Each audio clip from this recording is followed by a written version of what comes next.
Hi people, Moino Wave again as always and as usual. This is going to be a quick natal chart I'm going to be doing on, as you can tell based on the top left corner, Hannibal Barca, if you will. In any case, long story short, for people especially that are familiar with ancient warfare, Hannibal was one of the greatest generals in mankind's history. He was one of the only, or one of the very few generals to challenge Rome at its peak in terms of power, more or less, and still best them in combat, time and time again. If you don't know who Hannibal is, then simply wait until the end of this video, or pivot until the end screen, up to the end screen, and you'll find a video link there that you can watch a biography on Hannibal. I'm simply going to be discussing his personality and based on, provided that you have watched the video and or if you know about Hannibal, then you'll see how correct it is, as is always the case. So yeah, now in any case, you've got Saturn in Pisces. I'm going to make this really short. You've got Saturn in Pisces going retrograde and Neptune as well. Neptune at its strongest, but the retrograde, ruins it a bit. Now, Saturn in Pisces going retrograde stands for the fact that the first part of his life was quite hard, filled with disciplinarian measures, if you will. In any case, he grew up around disciplinarians, and he grew up around he had an upbringing that revolved around such plain and simple discipline.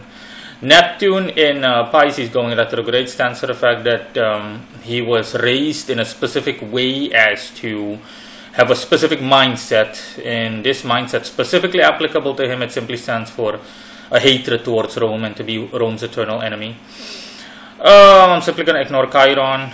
Uranus is in Taurus, in the third house, which stands for the fact that he, generally speaking, had like an unstable, his life in general was filled with financial instability, more or less, and or the fact that he occupied himself with a lot of mining, not directly, but through his leadership abilities and or what his rule comprised of, for what the world knows him for. Mars and Jupiter are in Gemini, and they oppose midheaven, which stands for the fact that he loved his home country, or back then it was an empire back then. He loved Carthage, ancient Carthage. I'm also going to link that in the end screen because I did cover the Carthaginians as well astrologically. Jupiter especially is conventionally at its weakest. Mars isn't doing too well as well because Gemini is an air sign, but Jupiter is at its weakest in thingy because it rules Sagittarius, and not to mention it's opposed midheaven, like I said. Now, Mars and Jupiter here stands for the fact, like I said, he stands for the fact that Hannibal loved his home country, but those in rule of his home country, that's also what Ceres in Capricorn going retrograde stands for. Specifically the Carthaginian Senate, so the equivalent of a modern day government or an administration, they disliked him. Just plain and simply put, disliked him, and they cared, generally speaking, about simply staying in power and at the expense of, more or less, the Carthaginian public or the population. That's what Ceres in Capricorn going retrograde stands for. The Sun is at its absolute strongest in Leo, conjunct the 6th house, also ruled by Leo, opposed the pot of fortune. In the 12th house, obviously, in Aquarius, but this opposition is a 99% conjunction in actuality. And obviously, as is always the case, opposed the Earth in the same zodiac sign, in the same house. Now, what this means is that Hannibal had a remarkably stable and strong personality, and he was a born and gifted leader. He possessed the ability of being an incredibly shrewd and clever craftsman in relation to in relation to anything and everything that encompassed what he was all about and his occupation as a whole. Since he was a military general, it simply stands for the fact that he was a military genius, a metaphorically unrivaled military genius. Now, here it comes. Venus, Mercury, and the Moon are all in Virgo as well, in Virgo's house. Mercury in Virgo's house is so legendarily strong. Mercury is in both the zodiac sign it rules over as well as in the house it rules over, but it's going retrograde.